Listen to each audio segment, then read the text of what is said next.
Yeah, it's recording now. You know, like not being a drag queen within the drag community myself, I've always kind of, from the outside looking in, always didn't quite understand the cattiness and the back and forth kind of culture I come to know as being drag. But the thing that really surprised me is that I still saw these queens kind of love each other and like each other, and it was like these attitudes and these things that were said that for me would hurt my feelings, would probably cause me to go home and cry. At the end of the night, I noticed that there was still kind of this love, there was this camaraderie, there was still these moments where you saw that these girls really kind of seemed to have an appreciation for one another, and that expression wasn't really, at least I think for some, it wasn't really about tearing down the other person. It was more about kind of the character, if you will, maybe almost like in the way in which we kind of like poke fun about our struggle or our hard things. You know, we kind of make those inappropriate jokes. You know, somebody with HIV, I always like make horrible AIDS jokes, or you know, that sort of thing. I wonder if it's a way of kind of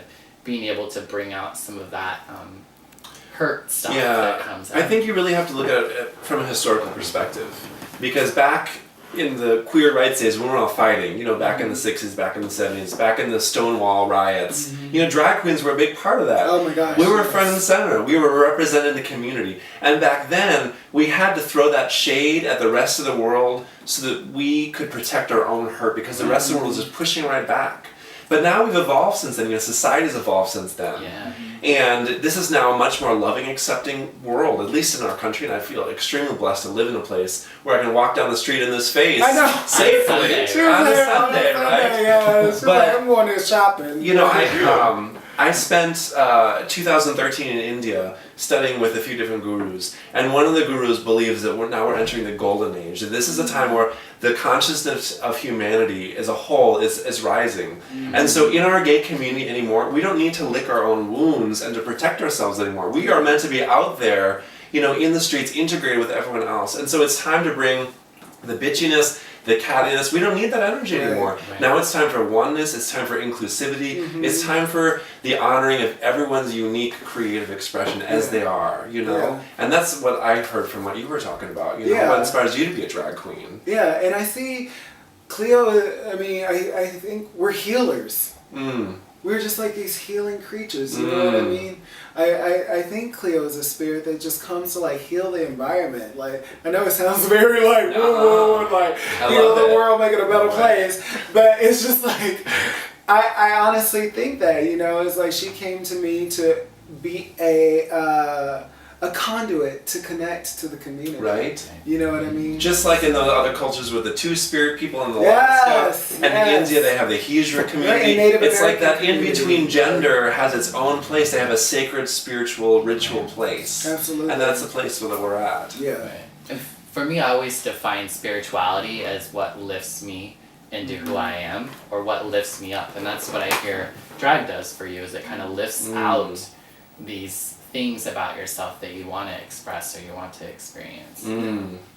Yes.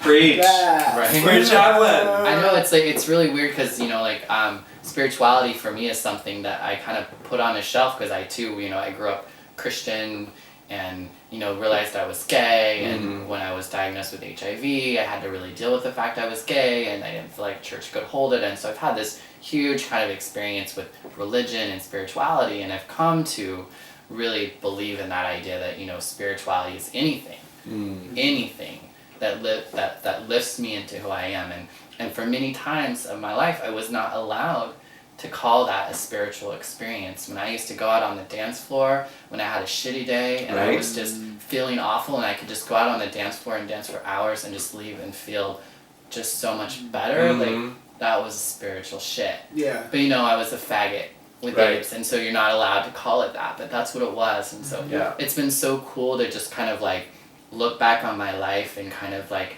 lace my experience and my history with this spirituality and this connection with something, I don't even know what, honestly, but just something either within myself and outside of me and beyond me, beyond us, this connection that's always been there. Right. But I wasn't allowed to really like fully embrace it and talk about it and express it. I feel like the more spiritual I become, the queerer I am. You know, the longer my earrings get, the more tattoos I get, the more like juxtaposition of my masculinity and my femininity can like show at the same time. And it's just like, that's spiritual shit. It's so cool that like I can become queerer, and that's come closer to, I don't want to say God, but you know, like some sort of better connection with people. Because the world loves to compartmentalize, you know? They want to know, are you a man or a woman? Are you gay? Are you straight? Too. Are you Christian? Are you Muslim? You know? Are you a top or a bottom? Even, exactly. Yes. Preach. Even on the way over here today, I'm not even making this up. Some guy, when I got on the red line, and I love taking public transit. Because people are so like, okay, I'm gonna look, but like I don't want them to think that I'm looking. You know, it's like this whole PC culture. Right. But this one guy, he was like, "What is that over there?" You know, he did not say it in a flattering way, because I'm like in this weird boundary of what am I right now, man or woman? You know, it's anyone's say. Right. And that's something that I love about drag. It is a unique expression of gender. You know, and I get to have it in my own personalized way. Right. And whatever, you know, gender is just all performance. I love RuPaul says that, you know, you're born naked, everything else is drag, right? Totally. Yes, girl. Absolutely. And every single day it's like, how are you presenting yourself? How are you presenting your gender?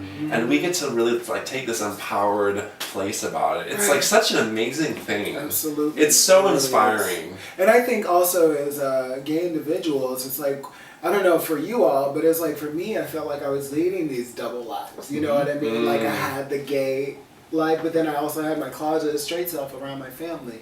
But it's just kind of like so it's like I feel like we create these moments or these areas in our lives that are little dark corners. Right.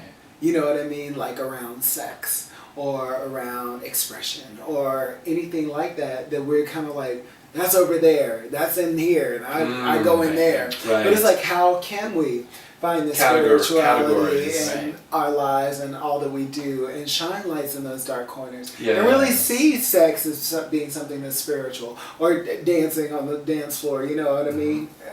So it's like, how can we allow that light to be shined into those areas so it's like one whole full room. It's not just a little dark corner over there. So because so much of our lives, it's about, are you going to be devoted, a religious devoted person, or a spiritual person, or are you going to be a sexual person? Right. You know? And this is like brings it together. It's like those are the same energy. God created us to be sexual creatures. Yeah, but at the same time, after I came out, after I realized I can be both gay and spiritual, I had to figure out, like, what is my morality? Because I went, you know, like so many of us, when you first get out, you're sleeping around, you're doing the alcohol, you're doing whatever, and it's like you lose touch with yourself because sex becomes a part of your worthiness and a part of your identity. But then when you're able to reclaim it and see your own intrinsic self-worth, you know, your third chakra shining bright, then you can powerfully choose, what do I want my sexual life to look like? What do I want my gendered life to look like? Absolutely. And then it doesn't become you're doing it to get something, but you're doing it to give something and to express something. Right, and it doesn't necessarily equate to the number of sexual partners that you have or don't have. It's more about how you feel about what you're doing. You know, because we can attach shame and judgment on a lot of things, whether just the fact that we're gay, or the fact that we're bisexual, or the fact that we've had a lot of partners, or the fact that we haven't had that many, or the fact that we like this or we like that. And so, like, I think the big part is getting to that place to where it doesn't matter. Like, I can feel good about the fact that I had sex 3 times this week and not feel like I'm a whore or I'm a slut or whatever.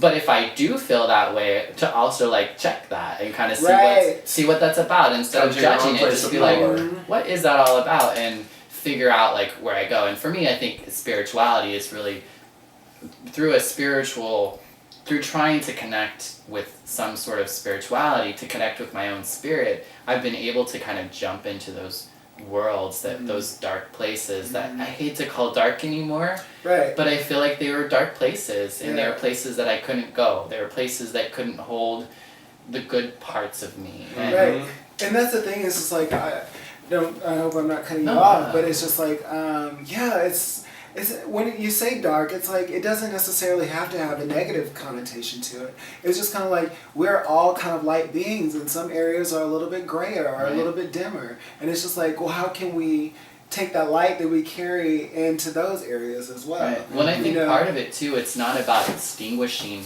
the darkness with light either. I think it's about being able to be with both of them. Right. How did they both live? Right, because it's not about making black or white good or bad, but more the fact of it's black and it's white, and I can experience that and everything in between. At least for me, that's kind of where I feel at, because I feel like I've either spent a lot of time in the light, or seeking the light, seeking the happy things in life that didn't feel fully authentic, or I can get in those spots where I'm just stuck in the dark and I can't get out and I don't know what to do, and I feel like I feel best, or I'm at my best when I can actually be like looking for the positive, looking for the light, experiencing that, and still being able to sit at home and cry every once in a while. Oh my gosh. And that's okay. It doesn't have to be one or the other is good or bad, but it's just part of the experience. And I think the more I can hold both of those at the same time and not let the other paint or wash out the other, like it feels more authentic.